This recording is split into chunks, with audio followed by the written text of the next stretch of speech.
ప్రియమైన దేవుని పిల్లరా, నేను ఒక పాట నాకు వినిపొచ్చింది. ఏంటి ఆ పాట అంటే, జగమంత కుటుంబం నాది, కాకి జీవితము నాది అని ఒక పాట వినిపొచ్చింది. ఇంతకీ ఆ పాట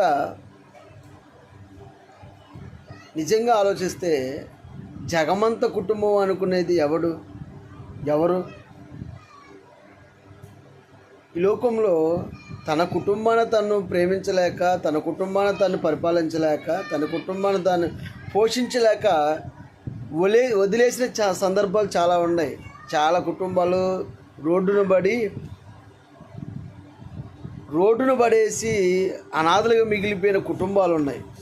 కానీ జగమంత కుటుంబం అనేది అది ఎవరికి వర్తించిందంటే ఒక్క దేవునికి మాత్రమే. కానీ ఒక్క దేవుడే జగమంత కుటుంబంగా ఈ భూమి మీద ఉన్న కుటుంబాలన్నిటికీ పరలోకముందున్న తండ్రి కుటుంబము కనుక ఈ భూమి మీద ఉన్న కుటుంబాలు ఆ జగమంత కుటుంబం నాది అనుకున్న దేవుడిని ఎక్కడ పెట్టారో తెలుసా?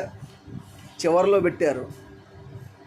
తల్లే దైవము, తండ్రే దైవము, గురువే దైవం అనుకొని చివరికి దిక్కులేని వారికి దేవుడే దిక్కు అనుకొని ఆ జగమంత కుటుంబం నాది, ఆ కుటుంబాన్ని పోషిస్తున్న అన్న మాట దేవుడిని చివరిలో పెట్టారు. చూడండి ఎంత అన్యాయం ఇది. మనకు భార్యనిచ్చింది, పిల్లలనిచ్చింది, కుటుంబాన్ని ఇచ్చింది, సంసారాన్ని ఇచ్చింది తండ్రి. జగమంత కుటుంబం నాది, లోకమంతా భూమి మీద ఉన్న కుటుంబాలన్నీ నావి అనుకున్న దేవుడు. కానీ ఆ తండ్రిని ఎక్కడ పెట్టారు ఈనాడు సమాజం? తల్లే దైవము, తండ్రే దైవము, గురువే దైవం అనుకొని చివరికి ఏ దిక్కు లేక అనాదిగా ఉన్నప్పుడు దేవుడు గుర్తుకొచ్చాడు. దిక్కులేని వాడికి దేవుడే దిక్కు అప్పుడు అంటున్నారు. ఇది ఎంతవరకు వాస్తవం మీరే చెప్పండి. ఓకే.